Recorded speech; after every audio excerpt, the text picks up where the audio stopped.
ಅವನಿಗೆ ಹಗ್ಗ ತೋರಿತು. ಸರಿ ತಾನೆ? ಅದೇ ರೀತಿಯಲ್ಲಿ ಈ ಜಗತ್ತು ತೋರುತ್ತೆ. ಹಾವು ತೋರಿತಲ್ಲ, ಅದು ಸುಳ್ಳಲ್ವೋ? ಅದೇ ರೀತಿಯಲ್ಲಿ ಜಗತ್ತು ತೋರುತ್ತಲ್ಲ, ಇದು ಕೂಡ ಆ ಹಾವಿನಂತೆ. ಯಾರು ಹೇಳೋದಿದು? ಮಾಯಾವಾದಿಗಳು. ನಾನದನ್ನು ಹಾವು ಅಂತಂದೆ, ನಿಮಗೆ ಅದು ಹಗ್ಗ ಅಂತ ಗೊತ್ತುಂಟು. ನೀವೇನಂತೀರಿ ಗೊತ್ತಾ? ಸ್ವಾಮಿಗಳಿಗೆ ಅಜ್ಞಾನ ಉಂಟು ಅಂತೀರಿ, ಆದ್ದರಿಂದ ಸ್ವಾಮಿಗಳಿಗೆ ಅದು ಹಾವಾಗಿ ಕಂಡಿತು ಅಂತೀರಿ. ಹಾಗಾದರೆ ಅಜ್ಞಾನ ಇದ್ದದ್ದಕ್ಕೆ ಅದು ಹಗ್ಗ ಅಂತ ಗೊತ್ತಿಲ್ಲದ್ದಕ್ಕೆ ಅಲ್ಲಿ ಹಾವು ತೋರಿದ್ದು. ಅಂದರೆ ಅಜ್ಞಾನ ಇದ್ದದ್ದಕ್ಕೆ ಹಾವು ತೋರಿದ್ದು. ಈ ಜಗತ್ತು ಹೇಗೆ ಅಂದರೆ ಹಾವಿನಂತೆ ಅಂದರು. ಅಲ್ಲಿ ಹಾವು ಕಂಡಿತಲ್ಲ, ಅದೇ ರೀತಿ ಹಾವಿನಂತೆ ಅಂತಂದರು. ಇನ್ನೊಂದು ತಿಳ್ಕೊಳ್ಬಹುದು ನಾವೇ. ಹಾಗಾದರೆ ಹಾವಿನಂತೆ ಅಂತ ಕಾಣಬೇಕಾದ್ರೆ ಅದರ ಹಿಂದೆ ಬೇಕಾದದ್ದೇನು? ಹಾಗಾದರೆ ಅಜ್ಞಾನ ಅನ್ನತಕ್ಕಂಥ ಬಂಡವಾಳ. ಮಾಯಾ ಅಂದರು, ಅಜ್ಞಾನ ಅಂದರು ಒಂದೇ. ಮಾಯಾವಾದ ಅಂದರು, ಅಜ್ಞಾನವಾದ ಅಂತಂದ್ರು ಒಂದೇ ಅರ್ಥ. ಅಂತೂ ನಿನ್ನೆ ಏನು ನೋಡಿದ್ದೆವು ಅಂತಂದರೆ, ಏನು ಲೋಕದಲ್ಲಿ ಯಾರನ್ನಾದರೂ ಬೈದರೆ ಅದು ದೇವರಿಗೆ ಹೋಗಿ ಸೇರುತ್ತೆ. ಯಾಕೆ ಅಂದರೆ ಇವನೇ ಅವನಾದ್ದರಿಂದ. ನೋಡಿ, ಮಡಕೆ ಉಂಟಲ್ಲ, ಮಡಕೆ ಏನು? ಮಣ್ಣೇ ಅಲ್ವೋ? ಬಟ್ಟೆ ಏನು? ನೂಲುಗಳೇ ಅಲ್ವೋ? ಹತ್ತಿಯೇ ಅಲ್ವೋ? ಬೇರೇನಿಲ್ಲ ಅಲ್ಲ. ಬಟ್ಟೆಯನ್ನು ಸರಿಯಿಲ್ಲ ಅಂತನ್ನಿ, ಅಥವಾ ಮಡಕೆ ಇದು ಏನು ಸ್ವಾರಸ್ಯ ಇಲ್ಲ ಅಂತನ್ನಿ, ಅದರ ಅಭಿಪ್ರಾಯ ಏನು ಗೊತ್ತಾ? ಮಣ್ಣು ಚೆನ್ನಾಗಿಲ್ಲ ಅಂತಾಗುತ್ತೋ ಇಲ್ಲೋ? ಮಡಕೆ ಸ್ವಾರಸ್ಯ ಇಲ್ಲ ಅಂತ ಹೇಳಿಬಿಟ್ರೆ ಮಣ್ಣು ಚೆನ್ನಾಗಿಲ್ಲ ಅಂತ ಅರ್ಥ ಆಗುತ್ತೋ ಇಲ್ವೋ? ಯಾಕೆ? ಮಣ್ಣು ಮತ್ತು ಮಡಕೆ ಒಂದೇ ಅಲ್ವೋ? ಮಡಕೆಯಲ್ಲಿ ಮಣ್ಣನ್ನು ಬಿಟ್ಟರೆ ಬೇರೆ ಏನೂ ಇಲ್ಲಲ್ಲ. ಆದ್ದರಿಂದ ಮಡಕೆಯನ್ನು ಹೊಗಳಿದರೆ ಮಣ್ಣನ್ನು ಹೊಗಳಿದಂತೆ, ಮಡಕೆಯನ್ನು ತೆಗಳಿದರೆ ಮಣ್ಣನ್ನು ತೆಗಳಿದಂತೆ. ಸರಿ ತಾನೆ? ಅದೇ ರೀತಿಯಲ್ಲಿ ಹಾಗಾದರೆ ಅಲ್ಲಿ ಮಣ್ಣು ಮತ್ತು ಮಡಕೆಗೆ ಬೇರೆ ಬೇರೆ ಹೇಗಲ್ಲವೋ ಅದೇ ರೀತಿಯಲ್ಲಿ ಮಾಯಾವಾದಿಗಳ ಕ್ರಮದಲ್ಲಿ ನಾವು ಮತ್ತು ದೇವರು ಬೇರೆ ಬೇರೆ ಅಲ್ಲ, ನಾವು ಮತ್ತು ದೇವರು ಒಂದೇ. ಆದ್ದರಿಂದ ಏನಾಯಿತು? ಲೋಕದಲ್ಲಿ ಯಾರನ್ನಾದರೂ ಏನಾದರೂ ಬೈದರೆ ಅದು ಯಾರಿಗೆ ಹೋಗುತ್ತೆ? ದೇವರಿಗೆ ಹೋಗಲೇಬೇಕಲ್ಲ. ವಾದಿರಾಜರಂತಾರೆ, ಲೋಕದಲ್ಲಿ ಬೈಯುವುದಂತೂ ಸಹಜವಾಗಿ ಉಂಟೇ ಉಂಟು. ನಮಗೆ ಹೊಗಳಲಿಕ್ಕೆ ಗೊತ್ತಿಲ್ಲದಿದ್ದರೂ ಬೈಯುವುದಕ್ಕೇನು ನಾವು ಕಮ್ಮಿ ಇಲ್ಲ. ಆದ್ದರಿಂದ ಪ್ರತಿಯೊಂದು ಸಂದರ್ಭದಲ್ಲಿಯೂ ಕೂಡ ನಾವು ಯಾರನ್ನಾದರೂ ಒಬ್ಬರನ್ನು ಯಾವುದಾದ್ರೂ ಒಂದು ವಿಷಯದಲ್ಲಿ ಬೈಯುತ್ತೇವೆ. ಈ ಬೈಗುಳ ಯಾರಿಗೆ ಸೇರಿತು? ಮಾಯಾವಾದಿಗಳ ಮತದಲ್ಲಿ ಯಾರಿಗೆ ಸೇರಿತು? ದೇವರಿಗೆ ಸೇರಿತು. ಹಾಗಾದರೆ ಅವರದ್ದು ಮತ ಏನು? ಅವರ ಮತ ದೇವರನ್ನು ಬೈಯತಕ್ಕಂತಹ ಮತ ಅಂತ ಒಟ್ಟಿಗಿಷ್ಟು ತೀರ್ಮಾನ. ಇಂತಹ ಮತಕ್ಕೆ ನಾನು ಅರ್ಥ ಬರೀಲಿಕ್ಕೆ ಹೋಗೋಲ್ಲ ಅಂತ ವಾದಿರಾಜ ಶ್ರೀಪಾದರು ಸಂಕಲ್ಪ ಮಾಡಿದರು. ಅವರಲ್ಲಿ ಮಾಯಾವಾದಿಗಳಲ್ಲಿ ಅಥವಾ ಅಜ್ಞಾನವಾದಿಗಳಲ್ಲಿ ಕ್ರಮ ಏನು ಗೊತ್ತಾ? ದೇವರು ಅಂತಂದರು. ಹೇಗಿದ್ದಾನೆ? ಆಕಾರ ಇಲ್ಲ, ಒಂದು ನಿರಾಕಾರ. ಮತ್ತೆ ಹೇಗಿದ್ದಾನೆ? ಯಾವ ಗುಣಗಳೂ ಇಲ್ಲ, ಎರಡನೇದ್ದು. ಮತ್ತೆ ಹೇಗಿದ್ದಾನೆ? ಯಾವ ಚಟುವಟಿಕೆನೂ ಇಲ್ಲ, ಮೂರನೇದ್ದು. ನಿರ್ಗುಣ ಅಂತ ಒಂದು, ನಿರಾಕಾರ ಅಂತ ಒಂದು, ನಿಷ್ಕ್ರಿಯ ಅಂತ ಒಂದು. ಯಾವ ಚಟುವಟಿಕೆನೂ ಇಲ್ಲ ಅಂತೆ. ಇದು ಅವರು ಕೊಡತಕ್ಕಂಥ ದೇವರ ಚಿತ್ರಣ. ವಾದಿರಾಜರಂತಾರೆ, ಇಂತಹ ದೇವರನ್ನು ತಿಳಿಸಿಕೊಡತಕ್ಕಂಥ ಗ್ರಂಥಕ್ಕೆ ನಾನು ವ್ಯಾಖ್ಯಾನ ಮಾಡಬೇಕಾ? ಆದ್ದರಿಂದ ನಾನು ಏನು ಮಾಡಿದೆ? ತತ್ವವಾದಕ್ಕೆ ವ್ಯಾಖ್ಯಾನ ಮಾಡಲಿಕ್ಕೆ ಹೊರಟಿದೆ. ಏನು ಕಾರಣ? ಏನು? 5 ಕಾರಣಗಳನ್ನು ಕೊಡ್ತಾರೆ. ಹಿರಿಯರು ಒಂದು ಮಾತು ಹೇಳಿದ್ದುಂಟು. ಅದೇನು? ಅವರು ದೇವರನ್ನು ಬೈಯುವವರು ಅಂತಾದರೆ ಅದಕ್ಕೆ ನಾವು ಇದು ಸಮ್ಮತಿ ಕೊಡಬಾರ್ದಾ? ಆ ದೇವರನ್ನು ಬೈಯತಕ್ಕಂಥವರ ಗ್ರಂಥಕ್ಕೆ ನಾವು ಅರ್ಥ ಬರೀಬಾರ್ದ ಅಂದರೆ ವಾದಿರಾಜರಂತಾರೆ ಒಂದು ಹಿರಿಯರ ಮಾತನ್ನು ಉಲ್ಲೇಖ ಮಾಡ್ತಾರೆ, ಶಾಸ್ತ್ರಕಾರರೇ ಉಲ್ಲೇಖ ಮಾಡಿದ್ದಾರೆ. ಏನು ಅಂತ? ನಿಂದಾಂ ಭಗವತಃ ಶೃಣ್ವನ್ ತತ್ಪರಸ್ಯ ಜನಸ್ಯವ ತತಃ ನ ಅಪೇತಿ ಯಃ ಸೋಪಿ ಯಾತಿ ಅದಹ ಚ್ಯುತಃ ಅಂತ ಒಂದು ಮಾತು. ನಿಂದಾಂ ಭಗವತಃ ತತ್ಪರಸ್ಯ ಜನಸ್ಯ ಚ. ನಿಂದ ಅಂದರೆ ಬೈಯುವಿಕೆ. ದೇವರನ್ನು ಯಾರೋ ಒಬ್ಬ ಬೈತಾ ಇದ್ದಾನೆ, ದೇವರ ಬಗ್ಗೆ ಒಂದೇ ರೀತಿ ಏನೋ ತರಾಟೆಗೆ ತೆಕೊಂಡಿದ್ದಾನೆ. ದೇವರನ್ನು ಬಿಡಿ, ಅದು ಬೇಡ. ಯಾರು ದೇವರ ಭಕ್ತರನ್ನು ಯಾರೋ ಬೈತಾ ಇದ್ದಾನೆ. ನಿಂದಾಂ ಭಗವತಃ ತತ್ಪರಸ್ಯ ಜನಸ್ಯ ಚ. ಭಗವಂತನಿಗೆ ಪರವಾಗಿರತಕ್ಕಂಥ ಜನರಿದ್ದಾರೆ, ಭಗವಂತನ ಭಕ್ತರಿದ್ದಾರೆ. ಆ ಭಕ್ತರನ್ನು ಬೈತಾನೆ ಒಬ್ಬ ಅಂತ ಇಟ್ಟುಕೊಳ್ಳೋಣ. ನಾವು ಅಲ್ಲೇ ಪಕ್ಕದಲ್ಲಿದ್ದೇವೆ. ಯದ್ಯಪಿ ನಾವು ಅವನ ಹತ್ರ ಬೈಯೋ ಅಂತ ಹೇಳಲಿಲ್ಲ, ಏನು ಹೇಳಲಿಲ್ಲ, ಅವ ಬೈತಾ ಇದ್ದಾನೆ. ನಮ್ಮ ಕಿವಿಗೆ ಆ ಬೈಗುಳ ಬೀಳ್ತಾ ಉಂಟು. ಆವಾಗ ಹಿರಿಯರಂದರು, ಸಾಧ್ಯ ಆದರೆ ತಪ್ಪು ಅಂತ ಹೇಳು. ಅದು ಹೇಗೆ ತಪ್ಪು ಅಂತ ಹೇಳಲಿಕ್ಕೆ ನಿನ್ನಿಂದ ಸಾಧ್ಯ ಇಲ್ವಾ? ಜಾಗ ಖಾಲಿ ಮಾಡು. ಅಲ್ಲೇ ನಿಂತರೆ ಏನಾಗುತ್ತೆ ಅಂತ ಕೇಳಿದ. ಶೃಣ್ವನ್ ಅಲ್ಲಿ ಕೇಳಿಸ್ಕೊಂಡು ಅಲ್ಲೇ ನಿಂತರೆ ಸೋಪಿ ಯಾತಿ ಅಧಃ, ಕೆಳಗೆ ಹೋಗ್ತಾನೆ ಅಂತಾರೆ. ಚ್ಯುತಃ, ತನ್ನ ಸ್ಥಾನದಿಂದ ಭ್ರಷ್ಟನಾಗಿ ಕೆಳಗೆ ಹೋಗ್ತಾನೆ ಅಂತಾರೆ. ಯಾವುದರಿಂದ? ಬರೇ ಕೇಳಿದ್ರಿಂದ. ಏನನ್ನು? ಭಗವಂತನನ್ನು ಅಥವಾ ಭಗವದ್ ಭಕ್ತರನ್ನು ಯಾರೋ ಒಬ್ಬ ಬೈತಾ ಇದ್ದಾನೆ, ಅದನ್ನು ಇವ ಕೇಳಿಸಿಕೊಂಡ ಅಷ್ಟೇ. ಆದ್ರಿಂದಲೇ ತಾನೇ ವಿದುರ ಜಾಗಕಾಲ ಮಾಡಿದ್ದು. ಪಗಡೆ ಆಟ, ಕೌರವರಿಗೂ ಪಾಂಡವರಿಗೂ ಪಗಡೆ ಆಟದಲ್ಲಿ ಏನು ಒಂದೇ ಸವನ ಏನೇನೇನೇನೋ ಅನ್ಯಾಯಗಳೆಲ್ಲ ಭಾರೀ ನಡೀಲಿಕ್ಕೆ ಶುರುವಾಯಿತು. ಭಗವದ್ಭಕ್ತರಾದ ಪಾಂಡವರನ್ನು ದುರ್ಯೋಧನ, ಧೃತರಾಷ್ಟ್ರ ಇವರೆಲ್ಲ ಒಂದೇ ಸವನೆ ತರಾಟೆಗೆ ತೆಕೊಳ್ತಾ ಇದ್ದಾರೆ. ವಿದುರ ಅಲ್ಲೇ ಇದ್ದಾನೆ. ಏನು ಮಾಡಬೇಕು?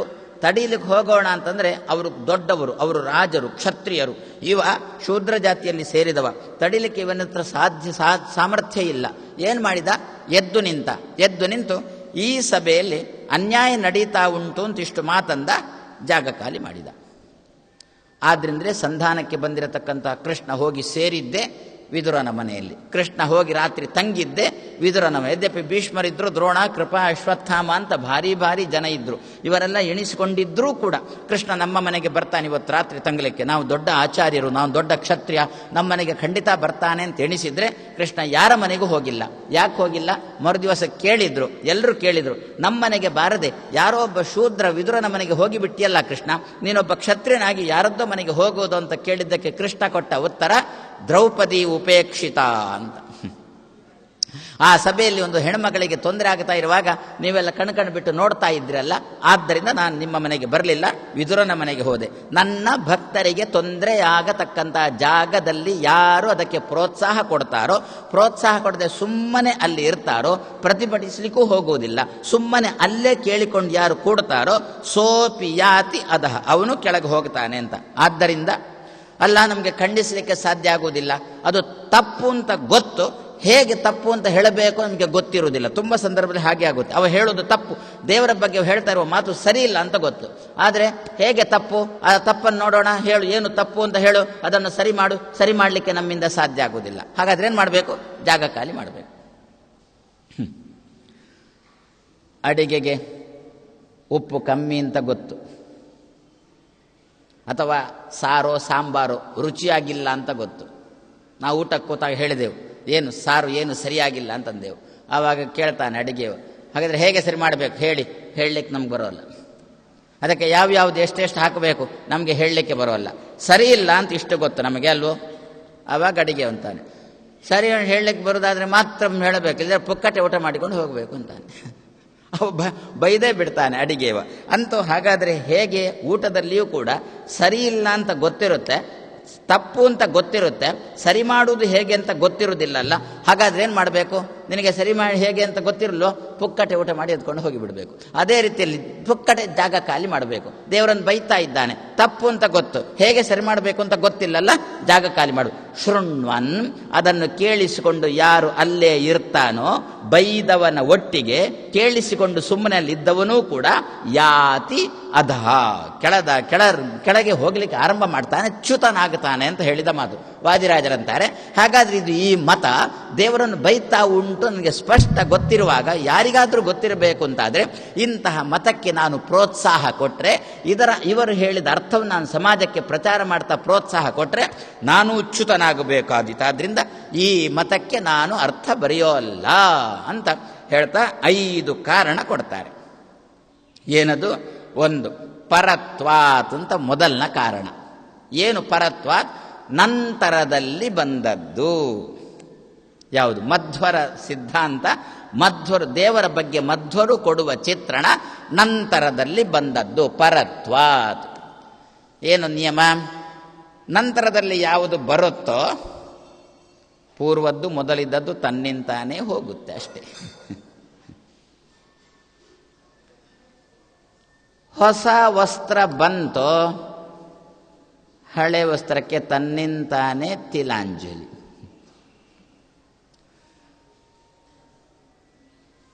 ಹೊಸ ಹ್ಯಾಂಡ್ ಸೆಟ್ ಬಂತ, ಆವಾಗ ಹಳೆಯ ಮೊಬೈಲ್ ಮೂಲೆ ಪಾಲು. ಆದರೆ ನಂತರದಲ್ಲಿ ಯಾವುದು? ಇದು ಲೋಕದಲ್ಲಿ ಎಲ್ಲ ಕಡೆ ಉಂಟಲ್ಲ. ಹೊಸ ಹೆಂಡತಿ ಬಂದಳು, ಹಳೆ ಹೆಂಡತಿ ಮೂಲೆ ಪಾಲಾದ. ಇರುತ್ತಾ? ಲೋಕದಲ್ಲಿರುತ್ತಾ? ಹೊಸ್ತು ಅಂತೊಂದು ಬಂದಾಗ ಹಳತು ಎನ್ನತಕ್ಕಂಥದ್ದು ಮೂಲೆ ಪಾಲಾಗುವುದು ಸಹಜ. ನಂತರದಲ್ಲಿ ಯಾವುದು ಬರುತ್ತೋ, ನಾನೇನೋ ಹೇಳ್ತಾ ಇದ್ದೇನೆ ಅಂತ ಭಾವಿಸಿಕೊಳ್ಳಿ. ನೀವು ಕೂತವರು ಕೇಳ್ತಾ ಇದ್ದೀರಿ. ಈಗ ಅಲ್ಲಿ ಕೂತವ್ರು ಏನು ಮಾತಾಡೋಲ್ಲ. ಇಲ್ಲದೆ ಸಹಜವಾಗಿ ವಿದ್ಯಾರ್ಥಿ ತರಗತಿಯಲ್ಲಿ ನಿಂತುಕೊಂಡು ಏನೋ ಹೇಳ್ತಾ ಇದ್ದಾನೆ. ಅಧ್ಯಾಪಕ ಕೇಳಿಸ್ಕೊಂಡು ಏನಂತಾನೆ ಗೊತ್ತಾ, ಇವ ಹೇಳೋದಕ್ಕೆ ಶುರು ಮಾಡಿದ, ಒಂಚೂರು ಹೇಳಿದ, ಆಮೇಲೆ ಕೂಡಲೇ ನೆಕ್ಸ್ಟ್ ನೆಕ್ಸ್ಟ್ ನೆಕ್ಸ್ಟ್ ಅಂತಾನೋ ಇಲ್ಲೋ, ಏನರ್ಥ? ಇನ್ನೊಂದು ಹೇಳು, ಇನ್ನೊಂದು ಹೇಳು, ಇನ್ನೊಂದು ಹೇಳು, ಇನ್ನೊಂದು ಹೇಳು. ಆದರೆ ನಂತರದ್ದು ಹೇಳುವಿಕೆ ಉಂಟು ಅಂತಂದಾಗ ಮೊದಲನದ್ದು ಹೋಗಿಬಿಡುತ್ತೆ. ಅದನ್ನೇ ವಾದಿರಾಜ ಶ್ರೀಪಾದರಂತಾರೆ ಪರತ್ವ. ಇದು ನಂತರ ಬಂದದ್ದು, ಮಧ್ವರ ಮಾತು ನಂತರದಲ್ಲಿ ಬಂದದ್ದು. ಆವಾಗ ಮೊದಲನೇ ಬಂದಿರತಕ್ಕಂಥದ್ದು ಮೂಲೆ ಪಾಲಾಗುತ್ತೆ. ಅದಕ್ಕೆ ನಮ್ಮಲ್ಲಿ ಭಕ್ಷ್ಯಗಳನ್ನು ನಂತರ ಬಡಿಸುವುದು. ಮೊದಲು ಸಾರು ಸಾಂಬಾರು ಇದೆಲ್ಲ ಬಜ್ಜಿ ತೋವೆ ಇದೆಲ್ಲ ಮೊದಲು ಬಡಿಸುವುದು. ಯಾಕೆ? ಅದೆಲ್ಲ ಚೂರು ಚೂರು ಊಟ ಮಾಡಿ ಆಚೆ ಬದಿಗೆ ಈಚೆ ಬದಿಗೆ ಮಾಡಿ ನಾವು ತುಂಬ ಜಾಗ ಮಾಡುವುದು ಭಕ್ಷ್ಯ ಬರಲಿಕ್ಕೆ. ಆದರೆ ನಂತರದಲ್ಲಿ ಯಾವುದು ಬರುತ್ತೋ ಆವಾಗ ಮೊದಲು ಇದ್ದದ್ದಕ್ಕೆ ತಿಲಾಂಜಲಿ. ಅದೇ ರೀತಿಯಲ್ಲಿ ನಂತರದಲ್ಲಿ ಪರತ್ವಾತ್, ವಾದಿರಾಜ ಶ್ರೀಪಾದರು ಕೊಡುವ ಕಾರಣ ಪರತ್ವಾತ್, ನಂತರದಲ್ಲಿ ಬಂದದ್ದು. ಅಪ್ಪನ ನಂತರದಲ್ಲಿ ಬರುವ ಮಗ.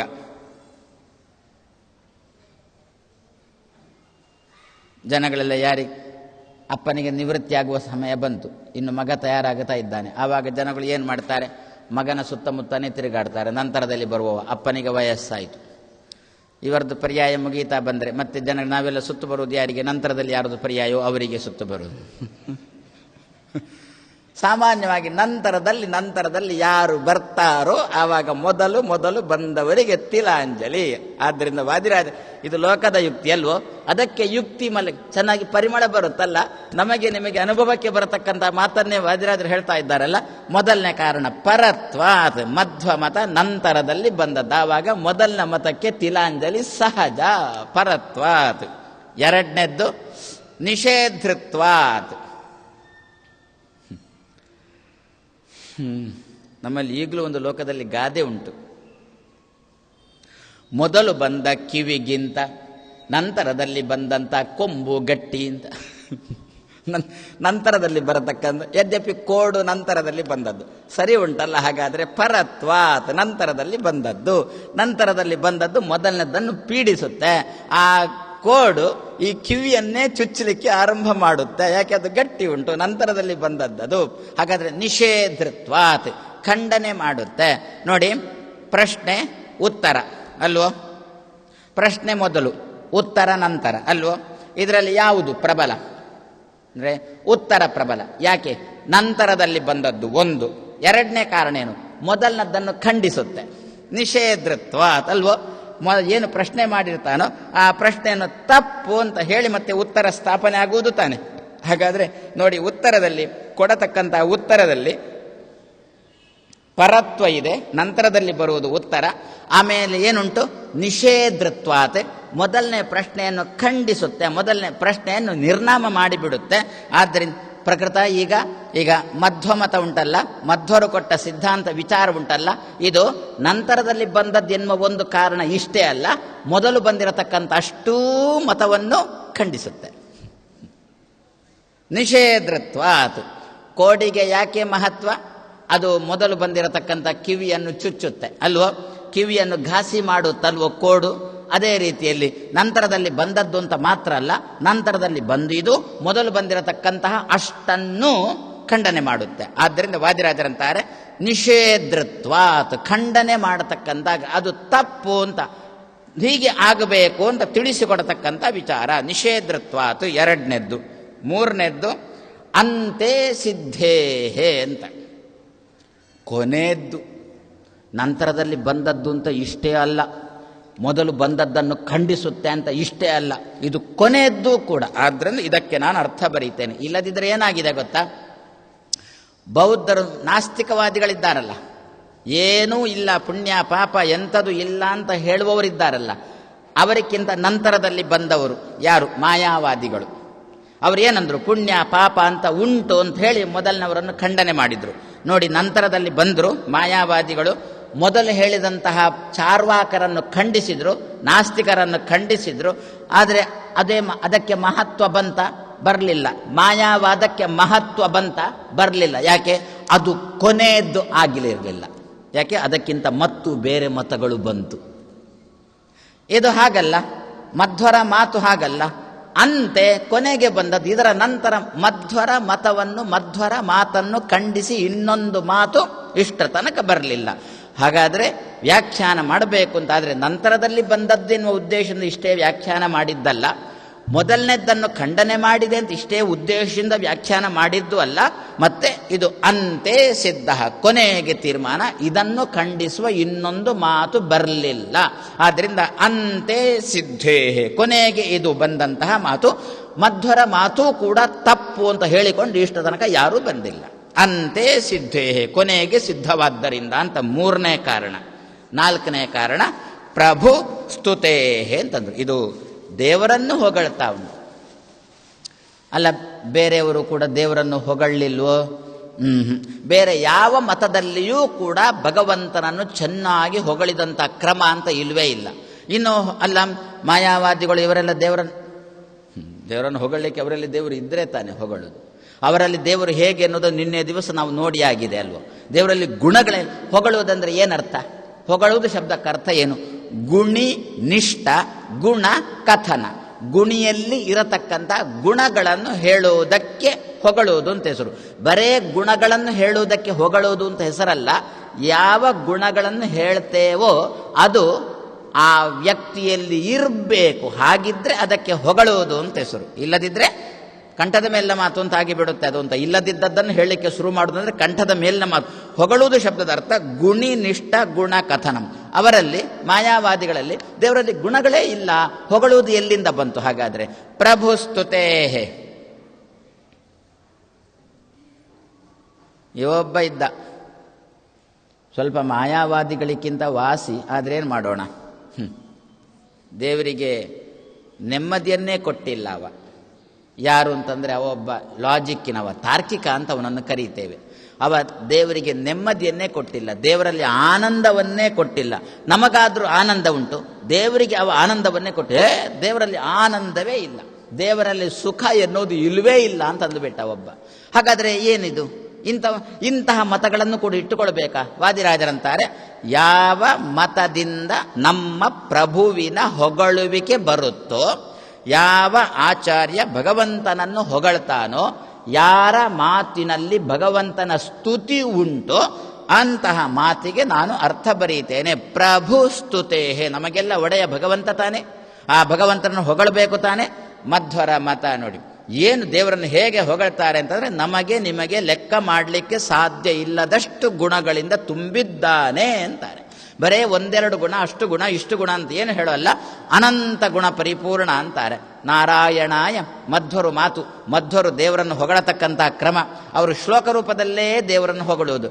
ಯಾವುದೇ ಶ್ಲೋಕ ತೆಗೀರಿ, ಅದರಲ್ಲಿರುವುದು ದೇವರನ್ನು ಹೊಗಳುವುದು. ಒಂದೇ ವಂದ್ಯಂ ಸದಾನಂದಂ ವಾಸುದೇವಂ ನಿರಂಜನಂ ಪ್ರೀಣಯಾಮಃ ವಾಸುದೇವಂ ದೇವತಾ ಮಂಡಲ ಅಖಂಡ ಮಂಡನಂ ನಾರಾಯಣಾಯ ಪರಿಪೂರ್ಣ ಗುಣಾರ್ಣವಾಯ ವಿಶ್ವೋದಯ ಸ್ಥಿತಿಲಯೋ ನಿಯತಿ ಪ್ರದಾಯ.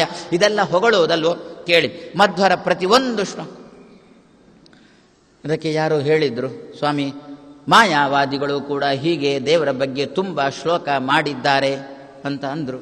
ಅದಕ್ಕಂದ್ರು, ಅವರು ಶ್ಲೋಕ ಮಾಡಿದ್ದಾರೆ, ಹೌದು, ಶ್ಲೋಕದ ಕೆಳಗೆ ಅವರೇ ಬರೆದಿದ್ದಾರೆ. ಅವರು ಶ್ಲೋಕ ಮಾತ್ರ ಮಾಡಿದ್ದಲ್ಲ, ಶ್ಲೋಕದ ಕೆಳಗೆ ಬರೆಯೂ ಇದ್ದಾರೆ. ಅವರು ಏನು ಬರೆದಿದ್ದಾರೆ ಗೊತ್ತಾ? ನಾನೇನು ದೇವರನ್ನು ಹೊಗಳಿದ್ದೇನೆ, ಇದೆಲ್ಲ ವ್ಯಾವಹಾರಿಕ ಅಂತಂದುಬಿಟ್ಟು. ವ್ಯಾವಹಾರಿಕ ಅಂದರೆ ಏನರ್ಥ? ಯದ್ಯಪಿ ಇಲ್ಲ, ಹೇಳಿದ್ದು ಮಾತ್ರ ಅಂತ ಅರ್ಥ ಅದಕ್ಕೆ. ಇದಕ್ಕೆ ವ್ಯಾವಹಾರಿಕ ಅಂತ ಹೆಸರು. ನಾನು ನಿಮ್ಮ ಮನೆಗೆ ಬಂದೆ, ಪಾದಪೂಜೆ ಎಲ್ಲ ಆಗ್ತಾ ಉಂಟು, ಅಥವಾ ನೀವು ನಮ್ಮಲ್ಲಿಗೆ ಬಂದಾಗ ಏನು, ನಮ್ಮ ಛತ್ರದಲ್ಲಿ ತಂಗಿದ್ದೀರಿ, ಬಂದ್ರಿ ನಮ್ಮ ಭೇಟಿಗೆ. ಎಲ್ಲಿ ತಂಗಿದ್ದೀರಿ ಅಂತ ಕೇಳಿದೆ. ಸ್ವಾಮಿ ನಿಮ್ಮ ಛತ್ರದಲ್ಲೇ ತಂಗಿದ್ದೇವೆ ಅಂತ ನಾನಂದೆ. ಇಲ್ಲ, ನಿಮ್ಮದೇ ಛತ್ರ ಅಂತಂದೆ. ಅಲ್ಲೇ ಠಿಕಾಣಿ ಹುಡುದ.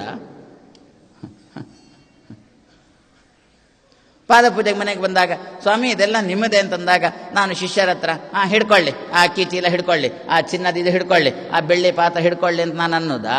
ಅಕಸ್ಮಾತ್ ಅಂದರೆ ಏನಾಗುತ್ತೆ ಗೊತ್ತು, ಮತ್ತೆದ್ದೇನು ಅಂತ. ಅವ ಏನಂತಾನೆ ಯಜಮಾನ, ಸುಮ್ಮನೆ ಒಂದು ಬಾಯಿ ಮಾತಿಗೆ ಹೇಳಿದೆ ಸ್ವಾಮಿ ಅಷ್ಟೇ, ನಾನು ಹೇಳಿದ್ರಲ್ಲೆಲ್ಲ ಇದಕ್ಕೇನರ್ಥ?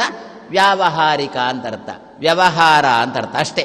ಸಖತ್ತು ಊಟ ಮಾಡಿದ್ದಾನೆ, ಮೂಗಿನ ತನಕ ಊಟ ಹೊಡೆದಿದ್ದಾನೆ, 10 ಭಕ್ಷ್ಯ ಎಲ್ಲ ಮಾಡಿದ್ದಾರೆ, ಎಲ್ಲ ತಿಂದ. ಯಜಮಾನ ಹೇಳಿಕೊಂಡು ಸಾವಕಾಶ ಹೇಳಿಕೊಂಡು ಬರ್ತಾನಲ್ವ, ಏನು ಮಾಡಿಲ್ಲ, ಸುಮ್ಮನೆ ನಿಮ್ಮನ್ನು ಕರೆದದ್ದು ಮಾತ್ರ, ಏನೋ ಹೊಟ್ಟೆ ತುಂಬಿತೋ ಇಲ್ವೋ ಅಂತ ಹೇಳಿಕೊಂಡು ಬರ್ತಾನೆ. ಇವನಿಗೆ ಏಳುವುದೋ ಕೂಡುವುದೋ ಅಂತ ಆ ಹಂತಕ್ಕೆ ಬಂದಿದೆ. ಈಗ ಎಷ್ಟೊತ್ತಿಗೆ ಸಾವಕಾಶ ಬೇಗ ಹೇಳಿ ಮುಗಿಸ್ತಾರೆ ಅಂತ ಭಾವಿಸಿದೆ, ಯಾಕೆ ಬೇಗ ಹೋಗಬೇಕಾಗಿದೆ ಅವನಿಗೆ, ಅಷ್ಟು ತುಂಬಿದ್ದಾನೆ ಅವ. ಯಜಮಾನ ಹೀಗೆ ಹೇಳುವಾಗ ಇವ ಅನ್ನೋದು, ಏನ್ರಿ ಇದೆಲ್ಲ ಹೀಗೆ ಹೇಳೋದು, ಇಷ್ಟು ತಿಂದಿದ್ದೇನೆ. ಯಜಮಾನ ಅಂದ, ಇದು ಸುಮ್ಮನೆ ಬಾಯಿ ಮಾತಿನ ಉಪಚಾರ, ಇದಕ್ಕೇನು ಹೆಸರು?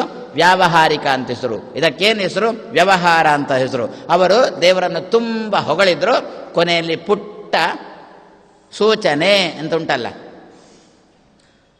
ಆರೋಗ್ಯಕ್ಕೆ ಅಪಾಯಕರ, ಕೆಳಗಿನಿಂದ ಬರೀತಾರಲ್ಲ, ಮೇಲಿನಿಂದ ಭರ್ಜರಿಯಾಗಿ ಜಾಹೀರಾತು ಹಾಕಿರ್ತಾರಲ್ವ, ಹೀಗಾಗುತ್ತೆ ಹಾಗಾಗುತ್ತೆ, ನಿಮಗೆ ನಿದ್ದೆ ಬರಬೇಕಾದ್ರೆ ನಿದ್ದೆ ಬರುತ್ತೆ, ಸಾಯಬೇಕಾದ್ರೆ ಸಾವು ಕೊಡುತ್ತೆ, ಎಚ್ಚರಿಕೆಯಲ್ಲಿರಬೇಕಾದ್ರೆ ಎಚ್ಚರಿಕೆಯನ್ನು ಕೊಡುತ್ತೆ ಅಂತ ಭಾರಿ ದೊಡ್ಡದು ನಾಮಫಲಕ ಹಾಕ್ತಾರೆ. ಕೆಳಗಿನಿಂದ ಒಂದು ಮೂಲೆಯಲ್ಲಿ ಸೂಚನೆ ಅಂತ ಹೇಳಿ, ಸೇದುವುದು ಆರೋಗ್ಯಕ್ಕೆ ಹಾನಿಕರ ಅಂತ ಕೆಳಗಿನಿಂದ ಒಂದು ಬರೀತಾರೆ ಅಲ್ವೋ. ಅದೇ ರೀತಿಯಲ್ಲಿ ಕೆಳಗಿನಿಂದ ಒಂದು ಬರೆದ್ರು ಅದಕ್ಕೆ ಏನು ಅಂತ, ಇಷ್ಟೆಲ್ಲ ನಾನೇನು ದೇವರನ್ನು ಹೊಗಳಿದ್ದೇನೆ, ಇದೆಲ್ಲ ಸುಮ್ಮನೆ ಬಾಯಿ ಮಾತಿಗೆ ಅಂತಂದು ಬಿಟ್ರು. ಹಾಗಾದರೆ ನಿಜವಾಗಿ ದೇವರನ್ನು ಹೊಗಳಿದ್ರ, ನಿಜವಾಗಿ ಅಲ್ಲಿ ಪ್ರಭುವಿನ ಸ್ತುತಿ ಬಂತ, ಭಗವಂತನ ಸ್ತೋತ್ರ ಹೃದಯದಿಂದ ಬಂತ, ಹಾರ್ದವಾಗಿ ಬಂತ? ಇಲ್ಲ. ಆದ್ರಿಂದ ವಾದಿರಾಜರಂತಾರೆ, ಪ್ರಭುಸ್ತುತೆ ಹೇ, ಭಗವಂತನನ್ನು ಮನಪೂರ್ವಕವಾಗಿ ಹೊಗಳಿದ್ದು ಅಂತ ಇದ್ದರೆ ಅದು 22 ಆಚಾರ್ಯರಲ್ಲಿ ಒಬ್ಬನೇ ಆಚಾರ್ಯ, 22ನೇವ ದೇವರನ್ನು ಮನಪೂರ್ವಕವಾಗಿ ಹೊಗಳಿದವ. ಆದ್ದರಿಂದ ಅವನ ಗ್ರಂಥಕ್ಕೆ ನಾನು ವ್ಯಾಖ್ಯಾನ ಬರೀತೇನೆ ಅಂತ ವಾದಿರಾಜ ಶ್ರೀಪಾದರು ಹೇಳಿದ್ದಲ್ಲ, ತಾನು ದಾಖಲೆ ಮಾಡಿಬಿಟ್ರು. ಯಾವಾಗಲೂ 1000 ಹೇಳು, ದಾಖಲೆ ಮಾಡಬೇಡ ಅಂತಂದ್ರು ಹಿರಿಯರು. ಎಷ್ಟು ಬೇಕಾದ್ರೂ ಹೇಳು, ಬರೆದಿಡಬೇಡ ಅಂತ. ಸಹಸ್ರಂ ವದ ಏಕಂ ಮಾಲಿಖ, ಹೇಳಲಿಕ್ಕೆ ಏನು ಬೇಕಾದ್ರೂ ಹೇಳು, ಬರೆಯುವಾಗ ಮಾತ್ರ ಒಂದು ಬರೀಬೇಕಾದ್ರೆ ತುಂಬ ಎಚ್ಚರಿಕೆಯಲ್ಲಿರು. ಯಾಕೆ ಹೇಳಿದ ಮೇಲೆ ನಮಗೆ ಹೇಳಲಿಕ್ಕಾಗುತ್ತೆ, ನಾನು ಹೇಳಲೇ ಇಲ್ಲ ಅಂತ ಹೇಳಬಹುದು ನಾವು. ಆದರೆ ಬರೆದದ್ದಿದ್ರೆ ಅದನ್ನು ನಾನು ಬರೀಲಿಲ್ಲ ಅಂತ ಹೇಳಲಿಕ್ಕೆ ಆಗ್ಬೋದಿಲ್ಲ, ಯಾಕೆ ನಮ್ಮದೇ ಹಸ್ತಾಕ್ಷರ ಇರುತ್ತೆ, ನಮ್ಮದೇ ಅದು ಅಕ್ಷರ ನಮ್ಮದೇ ಆಗಿರುತ್ತೆ. ಆದ್ದರಿಂದ ಸಹಸ್ರಂವದ ಏಕಂ ಮಾಲಿಕ. ಆದರೆ ವಾದಿರಾಜರು ಈ ದಿವಸ ದಾಖಲೆ ಮಾಡಿದರು, ವಾದಿರಾಜರು ಬರ್ದೇ ಇಟ್ರು ಏನು ಅಂತ, ಪ್ರಭುಸ್ತುತೇಹೇ, ಭಗವಂತನ ಹೊಗಳುವಿಕೆ ಇರುವುದಿದ್ದರೆ ಅದು ಈ ಮತದಲ್ಲಿ ಮಾತ್ರ ಅಂತ. ಪ್ರಭುಸ್ತುತೇಹೇ. ಕೊನೆಯದ್ದು ನಾಮ್ನಾ, ನಾಮ ಅಂದರೆ ಹೆಸರು. ಮಧ್ವರ ಗ್ರಂಥಕ್ಕೆ ಹೆಸರೇ ತತ್ವವಾದ. ಇದಕ್ಕಿಂತ ಹಿಂದೆ ಬಂದಿರತಕ್ಕಂಥದ್ದಕ್ಕೆಲ್ಲ ಹೆಸರು ಮಾಯಾವಾದ, ಅಜ್ಞಾನದ್ದೇ ವಾದ ಮಾತು. ಇವರದ್ದು ತತ್ವವಾದ. ವಸ್ತು ಹೇಗೆ ಉಂಟೋ ಆ ಇದ್ದ ವಸ್ತುವನ್ನು ಹಾಗೆಯೇ ಹೇಳತಕ್ಕಂಥ ವಾದ ತತ್ವವಾದ. ಮೊದಲಿನವರೆಲ್ಲ ಹೇಗಿದ್ರು, ವಸ್ತು ಹೇಗೆ ಉಂಟೋ ಅದಕ್ಕೆ ಸರಿಯಾಗಿ ಹೇಳಲಿಲ್ಲ, ತನಗೆ ಹೇಗೆ ತೋಚಿತೋ ಹಾಗೆ ತಾನು ಗೀಚಿದ್ರು. ಅದಕ್ಕೆ ಅಲ್ವೋ ವಾಸುದೇವ ಎತ್ತಿನ ಬಾಲ ಹಿಡ್ಕೊಂಡು ಕಾಡಿಗೆ ಹೋದದ್ದು. ಆ ಉದ್ದೇಶದಿಂದಲೇ ತಾನೆ ವಾಸುದೇವ ಭೂಮಿಗೆ ಬಂದದ್ದೇ, ಅಂದರೆ ವಾಯುದೇವರು ಮಧ್ವರಾಗಿ ಭೂಮಿಗೆ ಬಂದದ್ದೇ ವೇದ ಏನು ಹೇಳುತ್ತೆ ಅದನ್ನು ಸಮಾಜಕ್ಕೆ ಕೊಡುವುದಕ್ಕೋಸ್ಕರ. ವೇದ ಹೇಗೆ ಹೋಗುತ್ತೆ ದೇವರ ಬಗ್ಗೆ ಅದರ ಹಿಂದೆ ಹಾಗೇ ಹೋಗುವುದಕ್ಕೋಸ್ಕರ, ಹೊರತು ತನ್ನ ದಾರಿಯಲ್ಲಿ ವೇದವನ್ನು ಜಗ್ಗಲಿಕ್ಕೆ ಬಂದವರಲ್ಲ.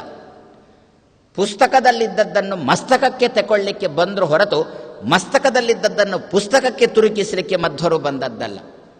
ಆದ್ರಿಂದಲೇ ವಾಸುದೇವ ಇಡೀ ಅರಣ್ಯ ಸುತ್ತಿದ.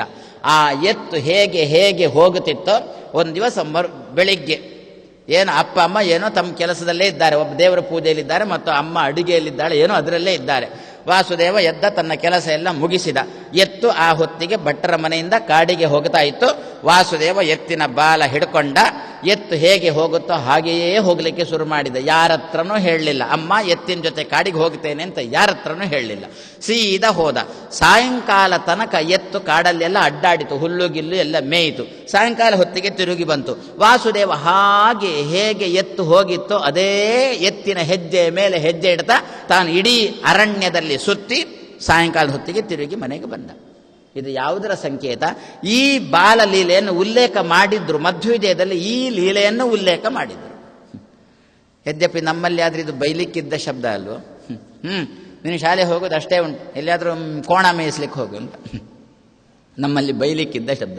ಆದರೆ ವಾಸುದೇವ ಅದನ್ನು ಸವಾಲಾಗಿ ತಗೊಂಡು ಎತ್ತನ್ನು ಮೇಯಿಸಿಕೊಂಡೇ ಬಂದ. ಏನರ್ಥ? ಎತ್ತು ಹೇಗೆ ಹೋಗುತ್ತೋ ಹಾಗೆ ಹೋಗುವವ. ಎತ್ತುಗೇನು ಹೆಸರು? ಗೋ ಅಂತ ಹೆಸರು, ಗೌ ಅಂತ ಹೆಸರು. ನಮ್ಮ ಸಂಸ್ಕೃತದಲ್ಲಿ ಎತ್ತಾಗಲಿ ಆಕಳಾಗಲಿ ಎರಡನ್ನು ಗೋ ಶಬ್ದದಿಂದಲೇ ಹೇಳೋದು. ಅಲ್ಲ ಕೋಣ ಮತ್ತು ಎಮ್ಮೆ ಅದೆಲ್ಲ ವಿಶ್ವಾಮಿತ್ರರ ಸೃಷ್ಟಿ.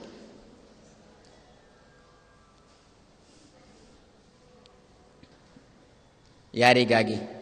ತ್ರಿಶಂಕು ಇದ್ದಾನಲ್ಲ, ಆಚೆ ಸ್ವರ್ಗನೂ ಇಲ್ಲ, ಈಚೆ ಭೂಮಿಯೂ ಇಲ್ಲ. ಅಂತಹ ಪರಿಸ್ಥಿತಿಯಲ್ಲಿರುವಾಗ ಅವನಿಗೆ ಬೇಕಾದದ್ದನ್ನೆಲ್ಲ ಸೃಷ್ಟಿ ಮಾಡಬೇಕಲ್ಲ. ಆವಾಗೆಲ್ಲ ಎಮ್ಮೆ ಕೋಣ ಇದನ್ನೆಲ್ಲ ವಿಶ್ವಾಮಿತ್ರರು ಸೃಷ್ಟಿ ಮಾಡಿದ್ರಂತೆ. ವಿಶ್ವಾಮಿತ್ರರ ಸೃಷ್ಟಿ ಅಂತ. ಆದ್ರಿಂದಲೇ ಎಮ್ಮೆ ತಮ್ಮಣ್ಣ ಎಮ್ಮೆ ಹಾಲು ಕುಡಿಬೇಡ ಅಂದ್ರೆ. ಮೊದಲೇ ಎಮ್ಮೆಗಳಂತೆ ಇದ್ದೇವೆ ನಾವು, ಇನ್ನು ಪುನಃ ಸಾಲದಕ್ಕೆ ಎಮ್ಮೆ ಹಾಲು ಕುಡಿದ್ರೆ ಅದು ಕೋಣ ಇರುವುದಾದರೆ ಇವನಿಗೆ ಮಾತ್ರ, ಯಮನಿಗೆ ಮಾತ್ರ. ಈ ದಿವಸ ನಾವು ಮನೆಯಲ್ಲಿ ಕೋಣ ಸಾಕಿ ಸಾಲದಕ್ಕೆ ಅದರ ಬೆನ್ನ ಮೇಲೆ ಕೂತ್ಕೊಂಡು, ಯಾರು ಹೇಳಿ ಕೋಣದ ಬೆನ್ನ ಮೇಲೆ ಕೂತ್ಕೊಂಡು ಬರುವುದು? ಈ ವಿಶ್ವಾಮಿತ್ರನ ಸೃಷ್ಟಿಯಲ್ಲಿ ಇನ್ನೂ ತುಂಬ ಸೇರಿದೆ. ನಾನು ಹೇಳಿದೆ ಮತ್ತೆ ನಿಮಗೆ ಹೊಟ್ಟೆಗೆ ನಾನು ಕಲ್ಲು ಹಾಕಿದಂತೆ ಆಗುತ್ತೆ. ನಾನು ಹೇಳೋ ಅಲ್ಲ. ನೀರುಳ್ಳಿ, ಬೆಳ್ಳುಳ್ಳಿ, ಬಸಳೆ, ಕ್ಯಾಬೇಜ್, ಕ್ಯಾರೆಟ್ ಇದೆಲ್ಲ ನಿತ್ಯ ತಿನ್ನುವ ಆಹಾರಗಳು. ಏನು ಮಾಡೋಣ? ಇದೆಲ್ಲ ವಿಶ್ವಾಮಿತ್ರನ. ಆದ್ದರಿಂದ ಶಾಸ್ತ್ರೀಯವಾಗಿ ಇದನ್ನೆಲ್ಲ ನಿಷೇಧ ಮಾಡಿದ್ದಾರೆ. ಇದೆಲ್ಲ ಕೂಡುದು ಅಂತಂದಿದ್ದಾರೆ. ಹಾಗಾದರೆ ನಿಜವಾಗಿ ನಮಗೆ ಉಳ್ಳಿಕ್ಕಿದ್ದದ್ದು ಯಾವುದು? ಎತ್ತು. ಎತ್ತುವಿಗೆ ಮತ್ತು ಆಕಳಿಗೆ ಎರಡಕ್ಕೊಟ್ಟಿಗೆ ಏನು ಹೆಸರು? ಗೋ ಅಂತ ಹೆಸರು. ವಾಸುದೇವ ಯಾವುದರ ಹಿಂದೆ ಹೋದ? ಗೋವಿನ ಹಿಂದೆ ಹೋದ. ಗೋ ಅಂತ ಇನ್ನೊಂದು ಯಾವುದಕ್ಕೆ ಹೆಸರುಂಟು? ವೇದಗಳಿಗೂ ಗೋ ಅಂತ ಹೆಸರುಂಟು. ವಾಸುದೇವ ಯಾವುದರ ಹಿಂದೆ ಹೋದ? ಗೋವಿನ ಹಿಂದೆ ಹೋದ, ವೇದದ ಹಿಂದೆ ಹೋದ. ವೇದ ಏನು ಹೇಳುತ್ತೆ? ಸಹಸ್ರ ಶೀರ್ಷ ಪುರುಷ ಸಹಸ್ರಾಕ್ಷ ಸಹಸ್ರಪಾತ್ ಸಭೂಮಿಂ ಅದ್ಯತಿಷ್ಠ ದಶಾಂಗುಲಂ. ಇದೆಲ್ಲ ಇಡೀ ಪುರುಷ ಸೂಕ್ತ ಯಾರನ್ನು ಹೊಗಳುತ್ತೆ? ದೇವರನ್ನು ಹೊಗಳುತ್ತೆ.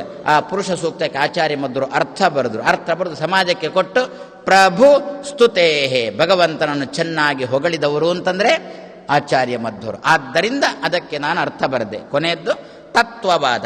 ಪುರುಷ ಸೂಕ್ತ ಹಾಗೆ ಹೇಳುತ್ತಲ್ಲ, ಪುರುಷ ಸೂಕ್ತ ಚೆನ್ನಾಗಿ ದೇವರನ್ನು ಹೊಗಳಿತಲ್ಲ.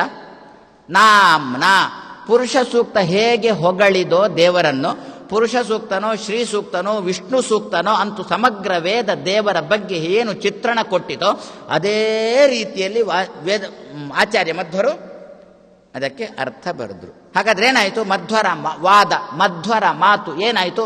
ತತ್ವ ಮಾತು. ತತ್ವ ಅಂದರೆ ವಸ್ತು ಹೇಗೆ ಉಂಟೋ ಹಾಗೆಯೇ ವಾದ ಮಂಡಿಸುವುದು. ವಸ್ತುವಿನ ಅಸ್ತಿತ್ವ ಹೇಗೋ ಅದಕ್ಕೆ ಅನುಗುಣವಾಗಿಯೇ ತನ್ನ ವಾದ, ತನ್ನ ಮಾತು. ಆದ್ದರಿಂದ ನಾಮ್ನಾ ಚ ತತ್ವವಾದ ಅಂತ ಇದಕ್ಕೆ ಹೆಸರು.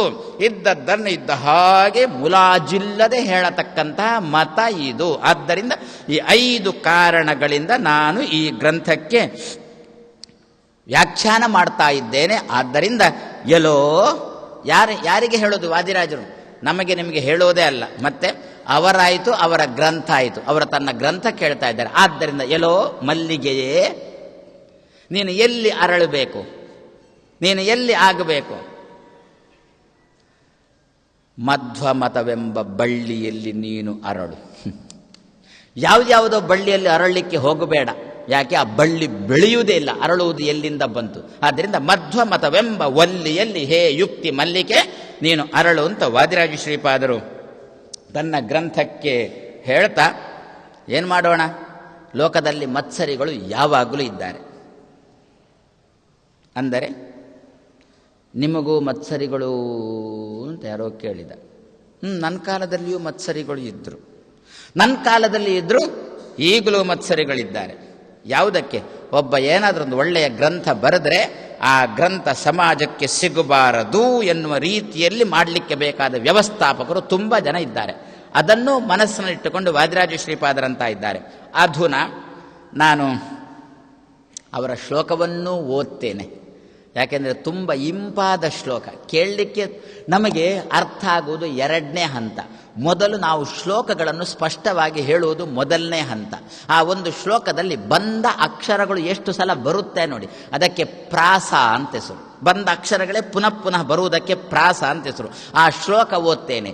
ಅಧುನಾ ವಿಧುನ ರುದ್ಧಂ ಮಧು ನಾಸೀತ್ ಮಧುವ್ರತ ಉದಿತೆ ಅಮುದಿತೆ ಅಬ್ಜೆ ಸ್ಯಾತ್ ಅದಿತೆ ವಿದಿತೆ ಸುತೆ.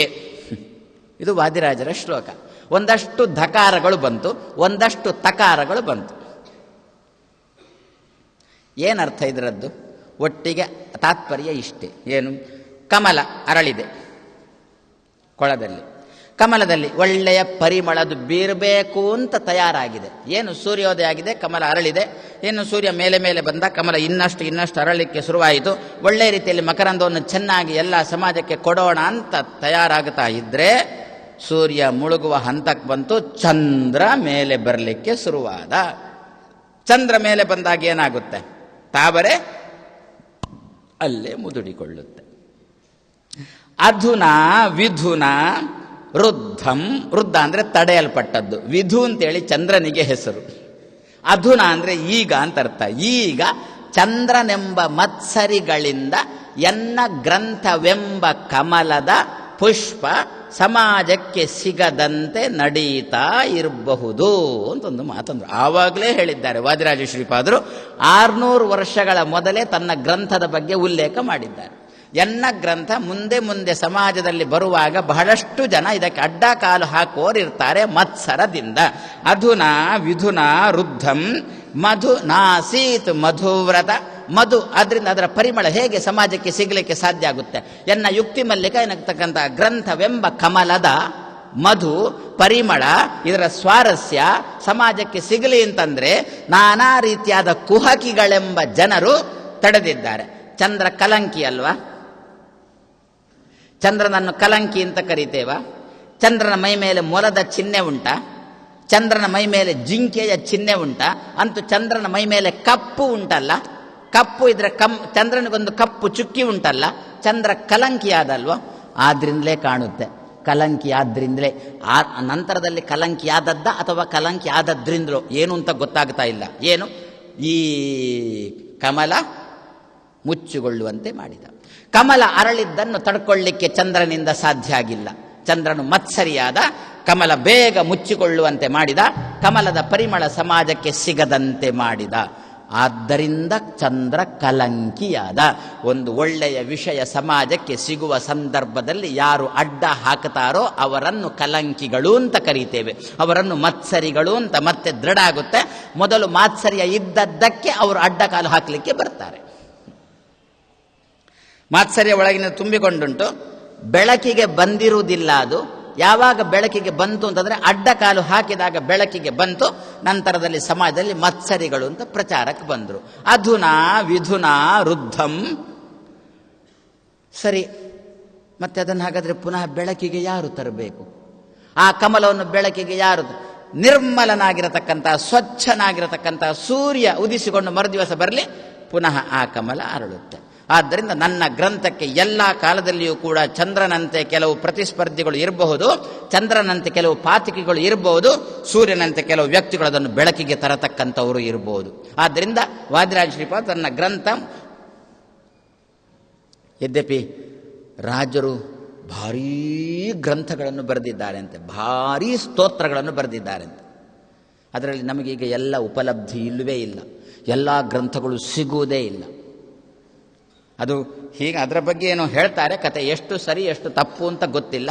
ನೀರಲ್ಲಿ ಹಾಕಿದಾಗ ಕೆಲವು ಮಾತ್ರ ಉಳ್ಕೊಂಡಿತ್ತು, ಇಷ್ಟು ಸಾಕು ಅಂತ ತೀರ್ಮಾನ ಮಾಡಿದ್ರು, ಬಾಕಿದ್ದನ್ನು ಬಿಟ್ಟು ಇಲ್ಲದ್ರೆ ಭಾರೀ ಸ್ತೋತ್ರಗಳನ್ನು ಮಾಡಿದ್ದಾರೆ ವಾದಿರಾಜ ಶ್ರೀಪಾದ. ಅದರಲ್ಲಿ ನಮಗೆ ಪ್ರಸಿದ್ಧವಾದ ಕೆಲವು ಉಳ್ಕೊಂಡಿದೆ. ಇದು ಒಂದು ಕ್ರಮ ಆಯಿತಾ? ಇನ್ನೊಂದು ಕ್ರಮ ಏನು ಗೊತ್ತಾ? ಏನದು ಗ್ರಂಥ ವಾದಿರಾಜರದ್ದು? ಯುಕ್ತಿ ಮಲ್ಲಿಕ. ಓಹೋ, ಯುಕ್ತಿ ಮಲ್ಲಿಕನಾ? ಏನು ಅದು ನಾವು ಕೂಡ ಅಂತದ್ದು ಬರೀಬಹುದು ಅಂತ.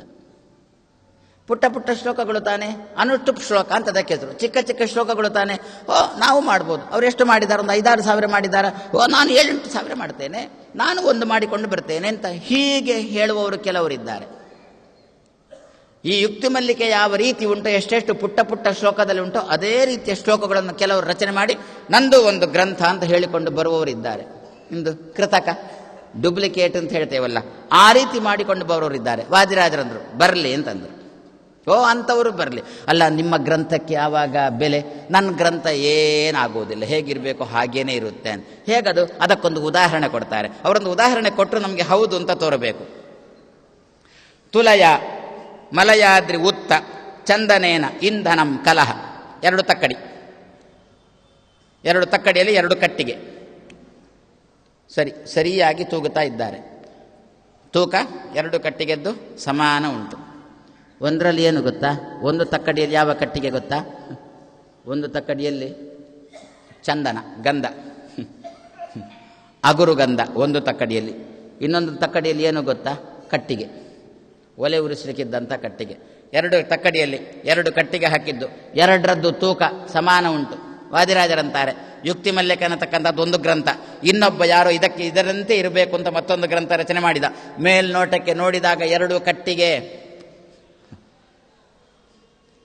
ಆದ್ದರಿಂದ ಹಿರಿಯರೊಂದು ಮಾತು ಹೇಳುವುದುಂಟು, ಅತಿ ಪರಿಚಯಾತ್ ಅವಜ್ಞಾ ಅಂತ. ತುಂಬ ಪರಿಚಯ ಆದರೆ ತಿರಸ್ಕಾರ ಬರುತ್ತೆ ಅಂತೆ. ಅದಕ್ಕೆ ಏನು ದಿವಸ ಉಪನ್ಯಾಸ ಅಂತ ಇಟ್ಟುಕೊಳ್ಳಿಲ್ಲ. ಮಧ್ಯದಲ್ಲಿ ಅಪರೂಪಕ್ಕೊಮ್ಮೊಮ್ಮೆ ಇಲ್ಲ ಅಂತ ಅದು ಬಿಟ್ಟರೆ ಆವಾಗ ನಿಮಗೂ ಕೂಡ ಇಲ್ವಾ ಅಯ್ಯೋ ಬೇಕಿತ್ತು ಅಂತ. ನಿತ್ಯ ಇದ್ದರೆ ಹೌದಾ 75 ದಿವಸನೂ ಉಪನ್ಯಾಸ ಉಂಟಾ?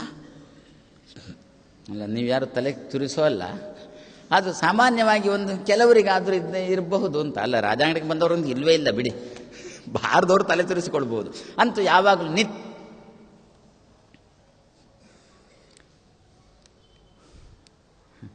ನಿತ್ಯ ಏನು ಹೋಳಿಗೆ. ಯದ್ಯಪಿ ಹೋಳಿಗೆ ಒಳ್ಳೇದು ಹೌದು, ನಿತ್ಯ ಹೋಳಿಗೆನೇ ಭಕ್ಷ್ಯ. ಅತಿ ಪರಿಚಯಾತ್ ಅವಜ್ಞಾ. ಏನು ಬೇರೆ ಭಕ್ಷ್ಯನೇ ಗೊತ್ತಿಲ್ಲ. 2-3 ದಿವಸ 4 ದಿವಸ ತಿಂದೆವು, 5 ದಿವಸ ತಿಂದೆವು, 6ನೇ ದಿವಸ ಏನು ಇವರಿಗೆ ಬೇರೆ ಭಕ್ಷ್ಯ ಮಾಡಲಿಕ್ಕೆ ಗೊತ್ತೇ ಇಲ್ವೋ ಅಂತ ನಾವು ಮಾತಾಡಿಕೊಳ್ತೇವೆ. 7ನೇ ದಿವಸ ಆದರೂ ಹೋಳಿಗೆ ಬದಲಾಗಿಲ್ಲ. 8ನೇ ದಿವಸಕ್ಕೆ ಮೆಲ್ಲ ಅವನ ಹತ್ರ, ಏನು ಬೇರೆ ಭಕ್ಷ್ಯ ಮಾಡಲಿಕ್ಕೆ ಗೊತ್ತೇ ಇಲ್ವ ನಿಮಗೆ ಅಂತ ಅವನ ಹತ್ರನೇ ಕೇಳೋದು. ಹಾಗಾದರೆ ಅತಿ ಪರಿಚಯಾತ್ ಅವಜ್ಞಾ. ಈ ಕೇರಳದಲ್ಲಿ ಎಲ್ಲ ಚಂದನದ ಕಟ್ಟಿಗೆ ಅಂತಂದರೆ, ಗಂಧದ ಕಟ್ಟಿಗೆ ಅಂತಂದರೆ ಬಹಳ ತಿರಸ್ಕಾರ ಅಂತ. ಯಾಕೆ? ಕೇರಳದಲ್ಲಿ ಕಾಡುಗಳು ಬಹಳ, ಅಲ್ಲಿ ಗಂಧದ ಕಾಡುಗಳು ಬಹಳ. ಆದ್ದರಿಂದ ಅವರಿಗೆ ಇದು ಗಂಧ, ಇದು ಕಟ್ಟಿಗೆ ಅಂತ ಗೊತ್ತಾಗೋದು ಯಾವಾಗಂತೆ ಗೊತ್ತಾ? ಒಲೆಗಿಟ್ಟ ಮೇಲೇನೆ ಅಂತೆ. ಒಲೆಗಿಟ್ಟ ಮೇಲೆ ಪರಿಮಳ ಬರ್ತಾ ಉಂಟು, ಪ್ರಾಯಶಃ ಇದರಲ್ಲಿ ಗಂಧದ ಕಟ್ಟಿಗೆಯನ್ನು ಸೇರಿರ್ಬೋದು ಅಂತ ಮತ್ತೆ ಹುಡುಕಿ ತೆಗೀತಿದ್ರಂತೆ. ಅಷ್ಟು ಅಲ್ಲಿ 2 ರೀತಿಯ ಕಟ್ಟಿಗೆಗಳು. ಅದೇ ರೀತಿಯಲ್ಲಿ ವಾದಿರಾಜರು ಅಂತಾರೆ, ನಾನು ನಿರ್ಮಾಣ ಮಾಡಿದ ಯುಕ್ತಿ ಮಲ್ಲಿಕ, ಇನ್ನೊಬ್ಬ ಯಾರು ಇದರಂತೇನೆ ಪುಟ್ಟ ಪುಟ್ಟ ಶ್ಲೋಕಗಳನ್ನು ಮಾಡಿ ಒಂದಷ್ಟು ದೃಷ್ಟಾಂತಗಳನ್ನು ಕೊಟ್ಟು ಏನು ಅವನು ಮಾಡಿರತಕ್ಕಂಥ 2 ಗ್ರಂಥ ಅಲ್ಲೋ ಸರಿ, ಇದಕ್ಕೆ ಸರಿಯಾಗಿ ಇದರಂತೆ ಉಂಟು ಅಂತ ಅವ ಹೇಳಿಯಾನು. ವಾದಿರಾಜರಂತಾರೆ, ಹಾಕು ತಕ್ಕಡಿಯಲ್ಲಿ, ಒಂದು ತಕ್ಕಡಿಯಲ್ಲಿ ಕಟ್ಟಿಗೆ ಹಾಕು, ಇನ್ನೊಂದು ತಕ್ಕಡಿಯಲ್ಲಿ ಗಂಧದ ತುಂಡು ಹಾಕು. 2ರದ್ದು ತೂಕ ಒಂದೇ ರೀತಿಯಲ್ಲಿ, ನೋಡುವಾಗ 2 ಕೂಡ ಕಟ್ಟಿಗೆ ಒಂದೇ ರೀತಿ ಕಾಣುತ್ತೆ.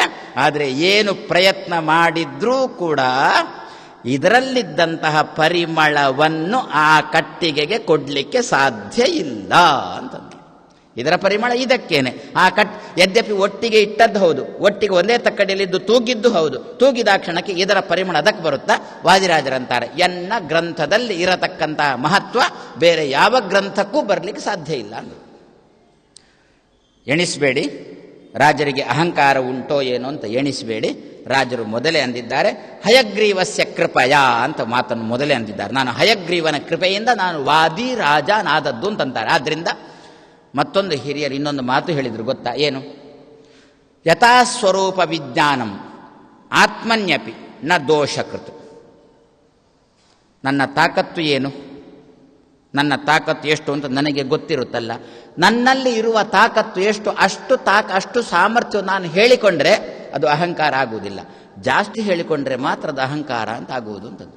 ಈ ಪಾಂಡವರದ್ದು ಸ್ವರ್ಗಾರೋಹಣ ಪರ್ವ ನಡೀತಾ ಇತ್ತಲ್ಲ, ಒಬ್ರೊಬ್ಬರೇ ಬಿದ್ರಲ್ಲ.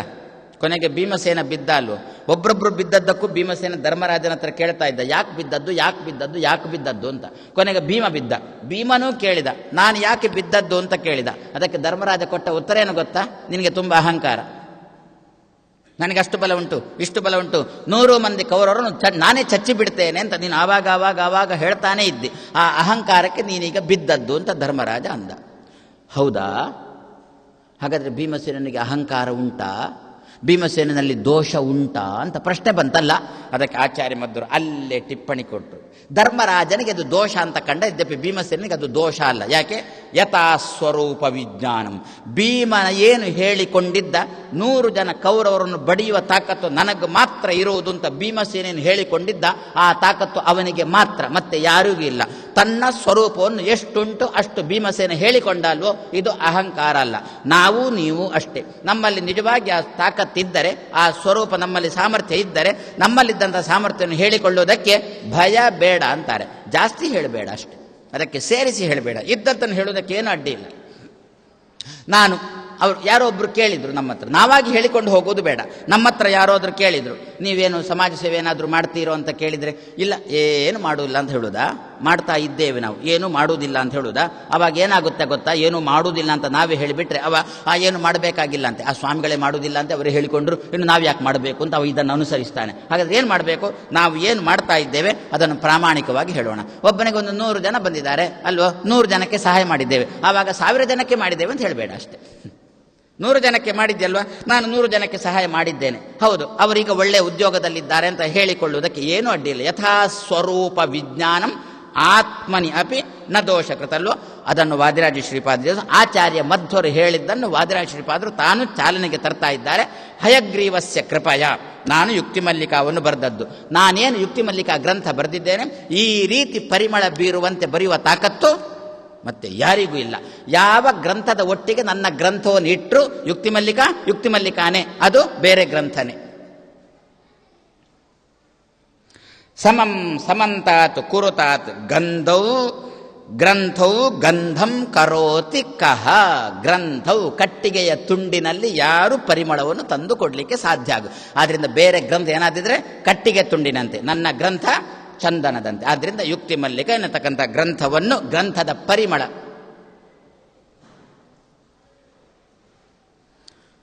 ಗಂಧ ಅಂತ ಯಾರಿಗೆ ಹೆಸರುಂಟು ಗೊತ್ತಾ? ಶಾಸ್ತ್ರಕಾರರು ಕೊಟ್ಟಂತೆ ಭಗವಂತನನ್ನು ಗಂಧ ಅಂತ ಕರೀತಾರೆ ಶಾಸ್ತ್ರಕಾರರು. ಆದ್ರಿಂದ ಏನಂದ್ರು? ಯುಕ್ತಿ ಮಲ್ಲಿಕೆಯ ಗಂಧ. ಈ ಯುಕ್ತಿ ಮಲ್ಲಿಕೆ ಎನ್ನತಕ್ಕಂಥ ಪುಷ್ಪದಿಂದ ಹೊರಡುವ ಗಂಧವನ್ನು ಸಾತ್ವಿಕರು ಎಲ್ಲರೂ ಸ್ವೀಕಾರ ಮಾಡಬೇಕು ಅಂತ ಹೇಳ್ತಾ, ಸರಿ, ಮುಂದೆ ಏನು? ಮುಂದೆ ಮೊದಲು ಒಂಚೂರು ಇಷ್ಟು ಮಾಡೋಣ ಅಂತಾರೆ. ಏನು ಅಂತಂದರೆ, ಒಂದು ಅಪೌರುಷೇಯವಾದ ಒಂದು ವಾಕ್ಯ ಉಂಟು ಅಂತ ಒಂದು ಒಪ್ಪಿಸೋಣ ಜನಗಳಿಗೆ. ಸ್ವಲ್ಪ ಕ್ಲಿಷ್ಟದಂತೆ ಆಗ್ಬೋದು, ಆದಷ್ಟು ಸುಲಭ ಮಾಡಲಿಕ್ಕೆ ಪ್ರಯತ್ನ ಮಾಡ್ತೇನೆ. ವಾಕ್ಯಗಳು ಅಂದರೆ ಗೊತ್ತಲ್ಲ, ಸೆಂಟೆನ್ಸ್, ವಾಕ್ಯಗಳು. ಒಂದು ವಾಕ್ಯ ಅಂತಂದ ಕೂಡಲೇ ನಮ್ಮ ತಲೆಗೆ ಮೊದಲು ಬರುವುದು ಯಾರು ಮಾಡಿದ್ದು ಅಲ್ವೋ?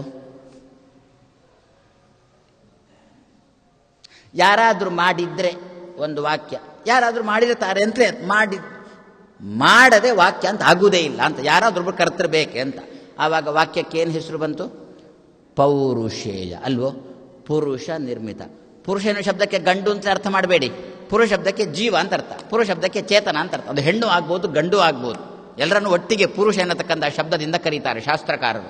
ಹಾಗಾದರೆ ಪುರುಷ ನಿರ್ಮಿತ ವಾಕ್ಯ ಪೌರುಷೇಯ. ವಾದಿರಾಜರಂತಾರೆ, ಸಾಲದಲ್ವಾ ಅಂದರು. ಏನು ಸಾಲದು? ಪೌರುಷೇಯ ವಾಕ್ಯ ಸಾಲದು. ಮತ್ತೇನು ಬೇಕು? ಯಾರೂ ಮಾಡದೇ ಇರತಕ್ಕಂಥ ಒಂದು ವಾಕ್ಯ ಅಂತ ಬೇಕು ಅಂತಂದ್ರು. ಅಂದರೆ ಹಾಗೂ ಉಂಟ? ಒಪ್ಪಬೇಕಾಗುತ್ತೆ, ಅನಿವಾರ್ಯ. ಯದ್ಯಪಿ ಯಾರೂ ಮಾಡಿದ್ದಲ್ಲ, ವಾಕ್ಯ ಉಂಟು, ಕರ್ತೃ ಇಲ್ಲ, ವಾಕ್ಯ ಉಂಟು, ಮಾತು ಉಂಟು, ಸೆಂಟೆನ್ಸ್ ಉಂಟು, ಕರ್ತೃ ಇಲ್ಲ, ಮಾಡಿದವ ಇಲ್ಲ. ಓಹೋ, ಮಾಡಿದವ ಇಲ್ಲ, ವಾಕ್ಯ ಉಂಟ, ಒಪ್ಪಬೇಕು. ಹಾಗಾದರೆ ವಾಕ್ಯಕ್ಕೇನು ಹೆಸರು? ಅಪೌರುಷೇಯ. ಪುರುಷ ಮಾಡಿದ್ದಲ್ಲ, ವಾಕ್ಯ ಬೇಕು. ಅಲ್ಲ, ಬೇಕಾ ಅಂತ ಒಂದು ವಾಕ್ಯ ಬೇಕಾ, ಅಂತ ಒಂದು ಮಾತು ಬೇಕಾ ಅಂದರೆ ಅನಿವಾರ್ಯ, ಒಪ್ಪಬೇಕಾಗುತ್ತೆ ಅಂತಾರೆ ವಾದಿರಾಜರು. ಯಾಕೆ? ಅವರದ್ದೇ ಒಂದು ಧಾಟಿ, ಅವರದ್ದೇ ಒಂದು ಯುಕ್ತಿಯಲ್ಲಿ ನೋಡುವುದು ಅಂತಾದರೆ, ಪುಣ್ಯ ಪಾಪ ಬೇಕಾ? ಪುಣ್ಯ ಪಾಪ ಅಂತ ಎರಡುಂಟಲ್ಲ ನಮ್ಮಲ್ಲಿ. ಇದು ಬೇಕಾ? ಒಪ್ಪಬೇಕಾ? ಅಲ್ಲ, ನಾಸ್ತಿಕನ ಹತ್ರ ಕೇಳಿದರೆ ಬೇಡ ಅಂತಾನೆ. ಅವನನ್ನು ಮತ್ತೆ ನೋಡೋಣ, ಅವನನ್ನು ತರಾಟೆಗೆ ಮತ್ತೆ ತೆಗೆದುಕೊಳ್ಳೋಣ. ಸದ್ಯಗ ನಾವಿಲ್ಲಿ ಸೇರಿದವರಂತೂ ನಾಸ್ತಿಕರಲ್ಲ ತಾನೆ. ಪುಣ್ಯ ಮತ್ತೆ ಪಾಪ ಎನ್ನತಕ್ಕಂಥ ಎರಡು ವಸ್ತು ಬೇಕಾ ಅಂತ ವಾದಿರಾಜರು ಕೇಳ್ತಾರೆ. ಶಾಸ್ತ್ರಕಾರರೇ ಕೇಳಿದ್ದು, ಮಧ್ವರೇ ಕೇಳಿದ್ದು, ಅದನ್ನು ವಾದಿರಾಜರು ತನ್ನ ಧಾಟಿಯಲ್ಲಿ ಕೇಳ್ತಾ ಇದ್ದಾರೆ. ಪುಣ್ಯ ಮತ್ತೆ ಪಾಪ ಎನ್ನತಕ್ಕಂಥ ಎರಡು ವಸ್ತು ಬೇಕಾ, ಸಮಾಜಕ್ಕೆ ಬೇಕು. ಯಾಕೆ ಬೇಕು? ಸಮಾಜದಲ್ಲಿ ಅಲ್ಲೋಲ ಕಲ್ಲೋಲ ಆಗಬಾರದು, ಅದಕ್ಕಾಗಿ ಬೇಕು. ಸಮಾಜದಲ್ಲಿ ಹೊಡೆತ ಬಡತ ಕಡತ ಇದೆಲ್ಲ ಭಾರೀ ಆಗಬಾರ್ದು, ಅನರ್ಥ ಆಗಬಾರ್ದು, ಅದಕ್ಕೋಸ್ಕರ ಪುಣ್ಯ ಪಾಪ ಎನ್ನತಕ್ಕಂಥದ್ದು ಬೇಕು. ಸರಿ, ಪುಣ್ಯ ಪಾಪ ಬೇಕಲ್ಲ, ಬೇಕೇ ಬೇಕು. ಉಂಟು ಅಂತ ಹೇಗೆ ಹೇಳೋದು? ಪುಣ್ಯ ಪಾಪ ಉಂಟು ಅಂತ ಹೇಗೆ ಹೇಳೋದು? ನೋಡಿ, ಪುಸ್ತಕ ಉಂಟಾ? ಉಂಟು. ಹೇಗೆ ಹೇಳ್ತೀರಿ ಪುಸ್ತಕ ಉಂಟು ಅಂತ? ಕಾಣುತ್ತೆ ಕಣ್ಣಿಗೆ, ಆದ್ರಿಂದ ಪುಸ್ತಕ ಉಂಟು. ರಾಜಾಂಗಣ ಉಂಟಾ? ಉಂಟು. ಯಾಕುಂಟು? ಹೇಗೆ ಹೇಳ್ತೀರಿ ಉಂಟು ಅಂತ? ಕಾಣುತ್ತೆ, ಆದ್ರಿಂದ ರಾಜಾಂಗಣ ಉಂಟು. ಹೌದಾ? ಹಾಗೆ ಪುಣ್ಯ ಪಾಪ ಉಂಟಾ? ಉಂಟು. ಹೇಗೆ ಹೇಳ್ತೀರಿ ಉಂಟು ಅಂತ? ಕಾಣುತ್ತೆ. ಹೇಳಿಕ್ ಬರುತ್ತಾ? ಇದು ಪುಣ್ಯ, ಇದು ಪಾಪ ಅಂತ ಹೇಳಲಿಕ್ಕೆ ಬರುತ್ತಾ? ಇದು ಪಾಪಿ ಅಂತ ಹೇಳ್ಬೋದು ಬೇಕಾದ್ರೆ ವಿನಃ ಇದು ಪಾಪ ಅಂತ ಆ ವ್ಯಕ್ತಿಯಲ್ಲಿರತಕ್ಕಂತಹ ಪುಣ್ಯ ಅಥವಾ ಪಾಪ ಎನ್ನುವುದನ್ನು ತೋರಿಸಲಿಕ್ಕೆ ಸಾಧ್ಯ ಆಗುತ್ತಾ? ಇಲ್ಲ. ಬೇಕಾ ಪುಣ್ಯ ಪಾಪ?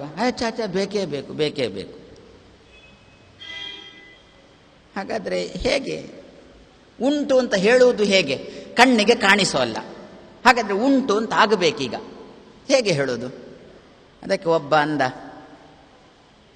ನಾನು ಲಾಜಿಕ್ಕಿನಿಂದ, ತರ್ಕದಿಂದ ಪುಣ್ಯ ಪಾಪ ಉಂಟು ಅಂತ ಸಿದ್ಧ ಮಾಡ್ತೇನೆ.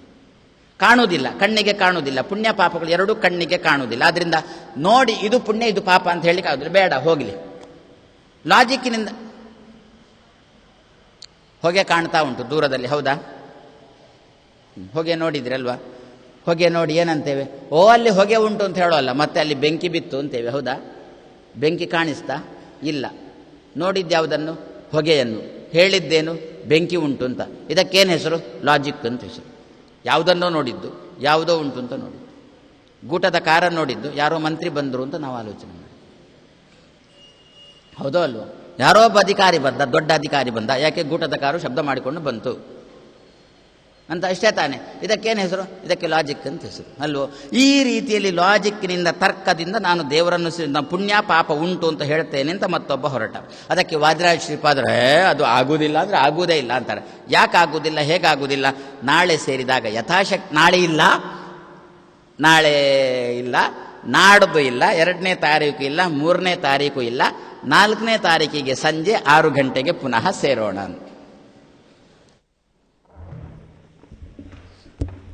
ಇಲ್ಲಿವರೆಗೆ ಯುಕ್ತಿಮಲ್ಲಿಕಾ ಗ್ರಂಥದ